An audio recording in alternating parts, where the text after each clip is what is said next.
اعوذ باللہ من الشیطان الرجیم بسم اللہ الرحمن الرحیم الحمد للہ الذی نور قلوبنا بولایت امیر المومنین ثم الصلاۃ والسلام علی سیدنا و مولانا و شفیع ذنوبنا و حبیب ربنا وطبیب قلوبنا بالقاسم محمد وعلى آلہ طیبین طاہرین المعصومین اما بعد فقد قال رسول اللہ صلی اللہ علیہ وآلہ وسلم الحسن والحسین سیدا شباب اہل الجنت۔ سامعین گرامی السلام علیکم ورحمۃ اللہ وبرکاتہ۔ ماہ رمضان مبارک اللہ تعالیٰ جی رحمتن برکتن بخشش مہینو خداوند متعال جی بارگاہ میں دعا ہے تا اساں گناہ گارن تے پنجی رحمت نازل فرمائے ऐं असांजूं कयल ख़ताऊं माफ़ फरमाए। माह रमज़ान मुबारक अल्लाह ताला जी पंजो महीनो इन महीने में मिलाद मसूद इमाम हसन अलैहिस्सलाम जिन जी मुनासिबत सां मां चाहियां थो त इमाम अलैहिस्सलाम जिन जी ज़िंदगीअ जा कुझु पहलू तव्हांजे साम्हूं पेश कया। इमाम अलैहिस्सलाम जिन जी अगरि ज़िंदगीअ ते निगाह कई वञे त वाक़ई इमाम हसन अलैहिस्सलाम जिन इंसान कामिल जा बहितरीन मिसदाक आहिनि, जंहिंमें इमाम अलैहिस्सलाम जिन जी अगरि ज़िंदगी ते निगाह कजे इमाम अलैहिस्सलाम जिन सभ खां पहिरियों वॾा आबिद इबादत गुज़ार आहिनि, जंहिंजे सिलसिले में इमाम सादिक फरमाइनि था त मौला हसन अलैहिस्सलाम जिन पंहिंजे ज़माने में सभ खां वधीक इबादत कंदड़ शख़्स आहिनि। अगरि इमाम अलैहिस्सलाम जिन जी ज़िंदगीअ ते असां निगाह कयूं त इमाम अलैहिस्सलाम जिन खुदावंद मुतआल जी इबादत ॾांहुं तमामु घणी तवजो कंदा हुआ। हता कि इमाम अलैहिस्सलाम जिन जी अगरि ज़िंदगीअ ते निगाह कयूं इमाम अलैहिस्सलाम जिन पंहिंजी ज़िंदगी में कई हज अंजाम ॾिना, प्यादल अंजाम ॾिना, पे उघाड़ियो हजनि खे अंजाम ॾिनो। इमाम जी इबादत एॾी तवजो हूंदी, एतिरे क़दुरु जो रवायात में मिले थो जो इमाम अलैहिस्सलाम जिन जॾहिं आयत या अय्युहल्लज़ीना आमनू जी नाज़िल थींदी, इमाम हसन अलैहिस्सलाम जी फरमाईंदा लबैक अल्लाहुम्मा लबैक, ए मुंहिंजा पाक परवरदिगार बंदो तव्हांजी खिदमत में हाज़िर आहे। यानी इमाम अलैहिस्सलाम जिन खुदावंद मुतआल जी इबादत ख़ासि तवजो अंजाम ॾींदा हुया।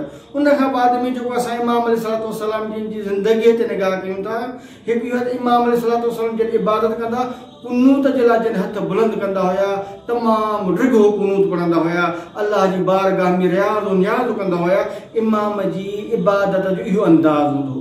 इन खां अलावा अगरि असां निगाह कयूं इमाम अलैहिस्सलाम जिन जी हिकु ॿिए पहलू जी तरफ़, इमाम अलैहिस्सलाम जिन खुदावंद मुतआला जो ख़ौफ़ ऐं तर्स रखंदा हुया। इमाम अलैहिस्सलाम जिन जॾहिं असां ज़िंदगीअ ते निगाह कयूं था इमाम अलैहिस्सलाम जिन अल्लाह जे ख़ौफ़ खां एतिरो त जेको आहे रिझंदा हुया जो रवायात में मिले थो जॾहिं इमाम अलैहिस्सलाम जिन वुज़ू कंदा हुया, वुज़ू जे लाइ आमादा थींदा हुआ त इमाम जो जिस्म लर्ज़ी वेंदो हुयो। इमाम अलैहिस्सलाम जिन जॾहिं पंहिंजे मुंहुं मुबारक ते पाणी हारींदा हुया उन दौरान इमाम जो चेहरे मुबारक ज़र्द थींदो अल्लाह जे ख़ौफ़ खां। ऐं इमाम अलैहिस्सलाम जॾहिं सुवाल कयो वेंदो मौला तव्हां त हेॾा इमाम आहियो, ख़ुदा जा ख़ासि बंदा आहियो, तव्हां त मासूम आहियो, तव्हां त हर ख़ता ऐब खां पाक आहियो, तव्हां त हर गुनाह खां परे आहियो, लेकिन तव्हांजे नज़दीक एॾो ख़ौफ़ एॾो हरास। मौला फरमाइनि था बेशक बंदे जो हक़ आहे जिन पाक परवरदिगार जी बारगाह में वञे त इन अंदाज़ में वञे। इमाम जो इहो ख़ौफ़ इहो तर्स खुदावंद मुतआल जो हता कि एतिरे क़दुरु मिले थो जेॾी महिल इमाम अलैहिस्सलाम जिन क़ब्र खे यादि कंदा हुया, मौत खे यादि कंदा हुया, क़यामत ऐं मीज़ान खे यादि कंदा हुया, सिरात मुस्तक़ीम खे यादि कंदा, इमाम ख़ौफ़ इलाही गिरियो कंदा हुया। इहो अंदाज़ हुयो इमाम जो ख़ौफ़ खुदा जो। इन खां अलावा हता कि एतिरे क़दुरु जेको असांखे रवायत में मिले थो जॾहिं इमाम अलैहिस्सलाम जिन इबादत जे लाइ मस्जिद ते वठी ईंदा हुया, मस्जिद जे किनारे में बीही चवंदा या अल्लाह अॼु तुंहिंजो महिमान तुंहिंजे दरवाज़े ते आयो आहे, तूं मोहसिन आहे, तू अता करण वारो आ मां त गुनाहगार हां पंहिंजे इन एहसान जे ज़रिए मुंहिंजे गुनाह खे माफ़ कंदा। इमाम जो इहो अंदाज़ हूंदो बारगाह इलाही। इन खां अलावा अगरि असां इमाम जी हिकु ॿी ज़िंदगी जी पढ़ूं त निगाह कयूं त इमाम जो तमामु घणो उन्स हूंदो क़ुर करीम सां। मौला क़ुर सां घणो तालुक़ रखंदा हुया। मौला घणी क़ुर करीम जी तिलावत कंदा हुया। हता कि रवायात में मिले थो इमाम अलैहिस्सलातु वस्सलाम जी रोज़ानो क़ुर करीम जी तिलावत कंदा हुया। इमाम जी हर वश हूंदी सुम्हण खां पहिरियों बि क़ुर करीम जी तिलावत कंदा हुया। क़ुर करीम सां तवज्जो कंदा हुया। क़ुर करीम जी तालीमात ॾांहुं मुतवजो हूंदा हुया। ऐं इमाम अलैहिस्सलातु वस्सलाम जो एतिरो त उन्स हूंदो हुयो जो रवायात में मिले थो त मस्जिद नबवी में रसूल ख़ुदा जिन जो तशरीफ़ फरमाइनि सहाबा मौजूद आहिनि। हिकु शख़्स अचे थो ऐं जेको आहे सुवाल करे थो त मूंखे इहो ॿुधायो त शाहिद मां मुराद छा आहे ऐं जेको आहे मशहूद मां मुराद छा आहे। त हिकु सहाबी जवाबु ॾिए थो शाहिद मां मुराद मुहम्मद आहे ऐं मशहूद मां मुराद रोज़े अरफा आहे। यानी ॿिए खां सुवाल करे थो ॿियो जवाबु ॾिए थो त शाहिद मां मुराद छा आहे। शाहिद मां मुराद ख़ुदि मुहम्मद मुस्तफ़ा आहिनि ऐं मशहूद मां मुराद ईद क़ुर्बान मुराद आहिनि।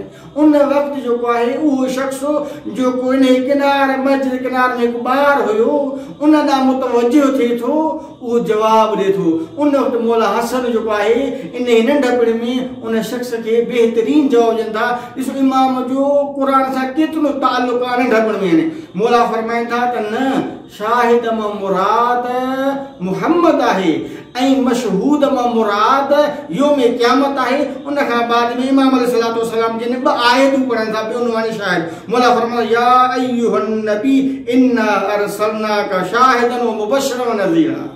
क़ुर जे रूह सां मौला फरमाइनि था त क़ुर मुहम्मद मुस्तफ़ा खे शाहिद कराईंदो आहे। ऐं अहिड़े नमूने सूरह हूद जी आयत नंबर 3 जी तिलावत में मौला फरमाइनि था वज़ालिक यौमुन मजमूउन लहुन नास वज़ालिक यौमुल मशहूद। उहो ॾींहुं जंहिं माण्हू खे जमा कयो वेंदो उहो ई योम मशहूद आहे। बसि इमाम जो नंढपण में क़ुर सां एतिरो उन्स हुयो जो इमाम उन नंढपण में बि क़ुर जो आलिम मफ़ाहिम खे सम्झंदा हुया। ऐं इमाम नंढपण में बहितरीन दलील बयानु फरमायो त शाहिद मां मुराद मुहम्मद मुस्तफ़ा आहे ऐं मशहूद मां मुराद रोज़े क़यामत आहे। ऐं इमाम अलैहिस्सलातु वस्सलाम जिन बिनुवान शाहिद सूरह हूद जी आयत नंबर 103 खे बयानु फरमाइनि था जंहिंमें मौला फरमाइनि था वज़ालिका यौमुन मजमूउन लहुन नास वज़ालिका यौमुन मशहूद। इमाम अलैहिस्सलातु वस्सलाम जी फरमाइनि था जंहिं माण्हू खे जमा कयो वेंदो उहो क़यामत जो ॾींहुं उहो योम मशहूद हूंदो। लिहाज़ा इमाम अलैहिस्सलातु वस्सलाम जी अगरि ॿी ज़िंदगी ॿिए पहलू ते निगाह कयो इमाम वॾा महिरबान हूंदा हुया। इमाम हुसैन मुश्तबा जिन हमेशह पंहिंजे मातहत ते लुत्फ़ ऐं महिरबानी कंदो हुआ। इन से जेको आहे रवायत नकुल करे थो त मां मौला हसन जी बारगाह में मौजूदु हुयुसि। मां वेठो हुउसि मौला जी हिकिड़ी कनीज़ आई। अचण खां बाद मौला जे साम्हूं हिकिड़ो जेको आहे गुल पेश कयो। इमाम उन कनीज़ खां उहो गुल वठनि था। गुल वठण खां बाद में इमाम अलैहिस्सलातु वस्सलाम जिन उन कनीज़ खे चवनि था त तूं आज़ाद आहे। इन सोचे मूंखे ताजुब लॻो।